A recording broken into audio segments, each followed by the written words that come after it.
praktikum tes urin biologi. Sebelumnya, perkenalkan saya Diah Ayu Kusumawardani, absen 13 selaku moderator dan juga selaku pengambil sampel 300 ml. Dan saya Vika Salma Faradisha, absen 19 sebagai pengambil sampel gelas C ukuran 600 ml sebelum tidur. Saya Mariana Siva yang mengambil sampel D ukuran air 800 ml. Saya Muhammad Elkanur Ghani, absen 24 sebagai pengambil sampel urin gelas A yang tidak meminum air sebelum tidur. Dalam video ini, kita akan menganalisis ciri fisik dan ciri kimia urin manusia untuk memahami bagaimana zat-zat dalam tubuh diproses dan diekskresikan. Mari kita mulai pengamatannya. Mari. Dari hasil literatur dan juga hasil bacaan yang telah kami rangkum, dapat diambil intinya bahwa urin adalah cairan hasil ekskresi ginjal yang berfungsi untuk membuang zat sisa dalam darah dan menjaga keseimbangan cairan tubuh. Warna urin yang normal bervariasi dari jernih hingga ke kuning, tergantung konsentrasinya.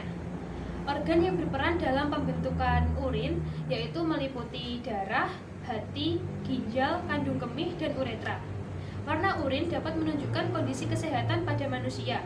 Hal itu dipengaruhi oleh zat seperti bilirubin, hemoglobin, porfirin, atau bakteri tertentu. Misalnya, urin kuning karena bilirubin, hijau karena PS aeruginosa, merah karena hemoglobin, dan coklat karena darah tua ataupun alkapton. Demikianlah hasil literasi yang telah kita rangkum dari beberapa sumber. Untuk pembahasannya yang lebih lanjut, kita bisa simak praktikum kita setelahnya. Selanjutnya, tujuan kegiatan. Dari hasil praktikum kami, yang pertama, kita dapat mengetahui definisi urin. Yang kedua, kita dapat mengetahui ciri fisik dan perbedaan urin manusia. Yang ketiga, mengetahui kandungan kimia pada urin manusia, serta untuk memenuhi tugas ujian praktek biologi kali ini. Manfaat dari tes urin kali ini adalah untuk mengetahui perbedaan fisik pada urin manusia di masing-masing sampel yang telah diambil. Perbedaan-perbedaan tersebut meliputi perbedaan warna, tingkat kekeruan, dan banyaknya buih pada masing-masing sampel yang telah diambil pada 4 siswa dengan mengkonsumsi air yang telah ditentukan takarannya. Selain itu, kimia yang terdapat pada sampel urin berupa glukosa dan protein.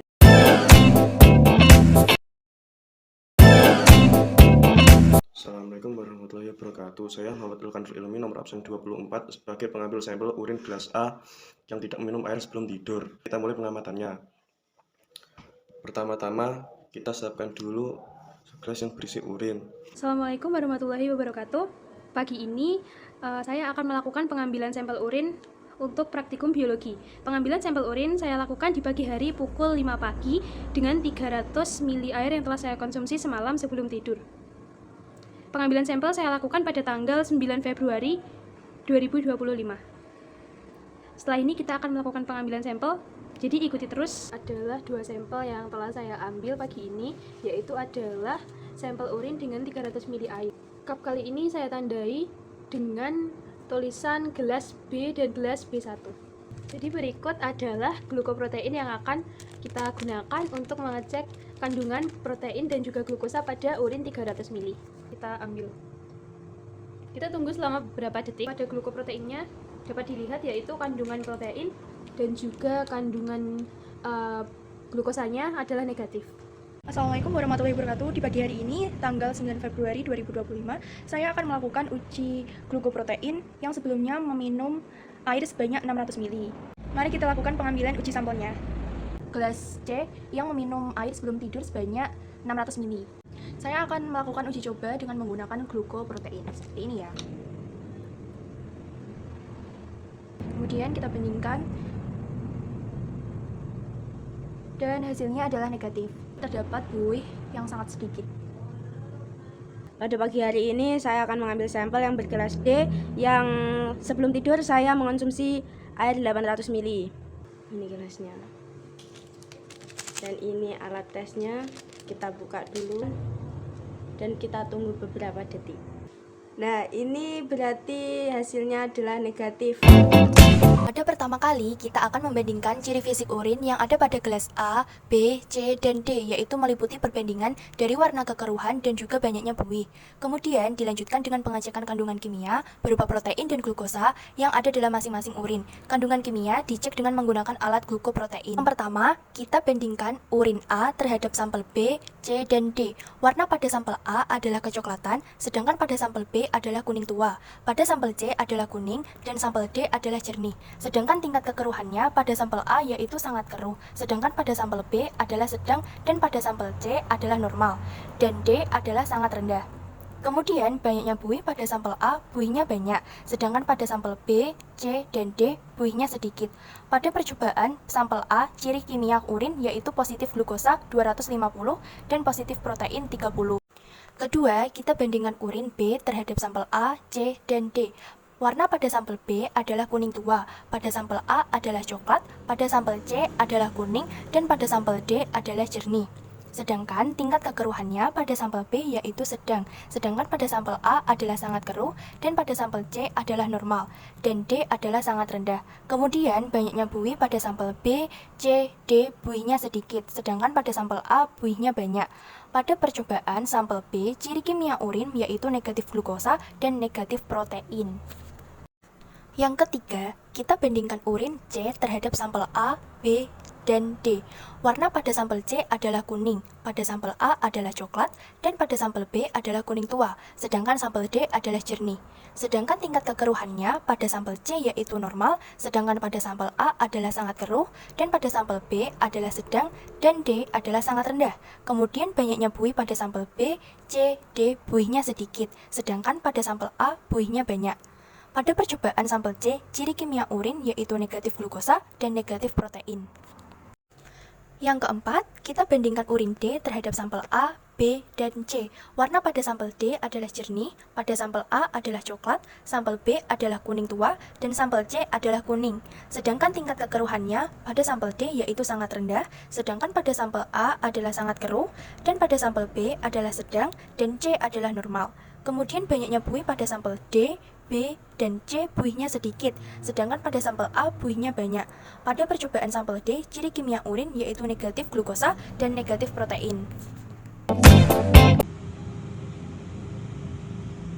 Hasil pengamatan ciri fisik dan kimia urin yang sebelum tidur tidak minum sama sekali.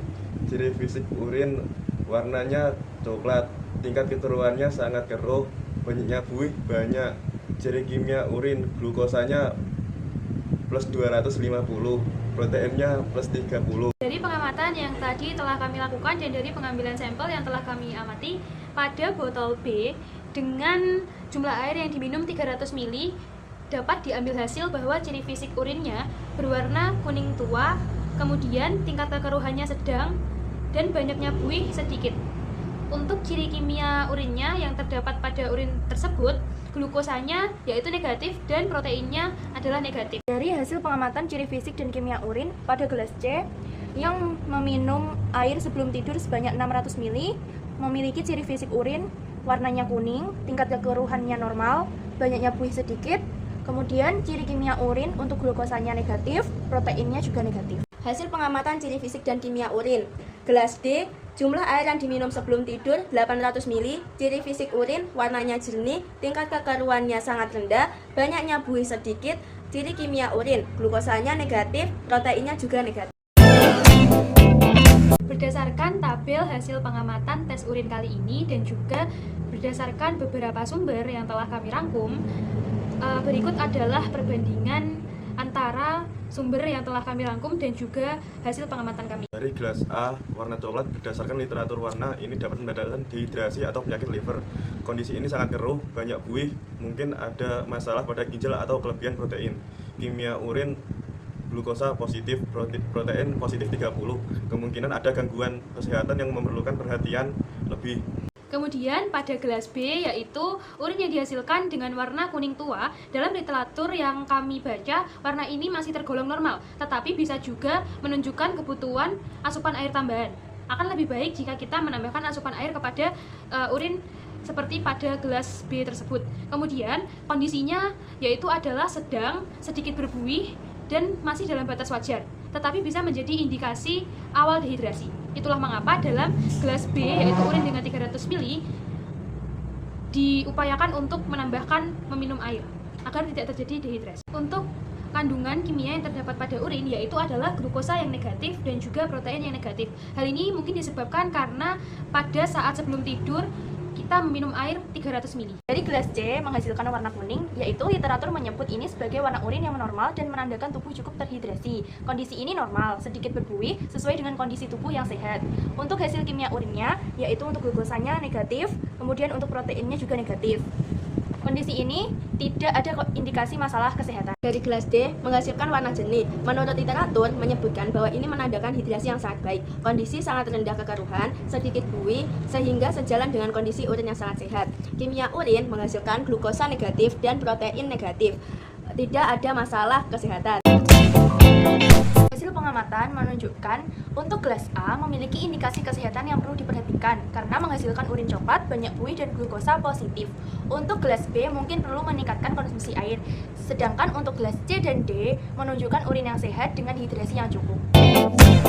Demikianlah hasil pengamatan kami terhadap ciri fisik dan kimia urin manusia. Dari percobaan ini dapat kita pahami bagaimana tubuh membuang zat sisa melalui urin serta faktor-faktor apa saja yang dapat mempengaruhi komposisi urin. Semoga video ini bermanfaat dan menambah wawasan kita. Sekian, terima kasih. Wassalamualaikum warahmatullahi wabarakatuh.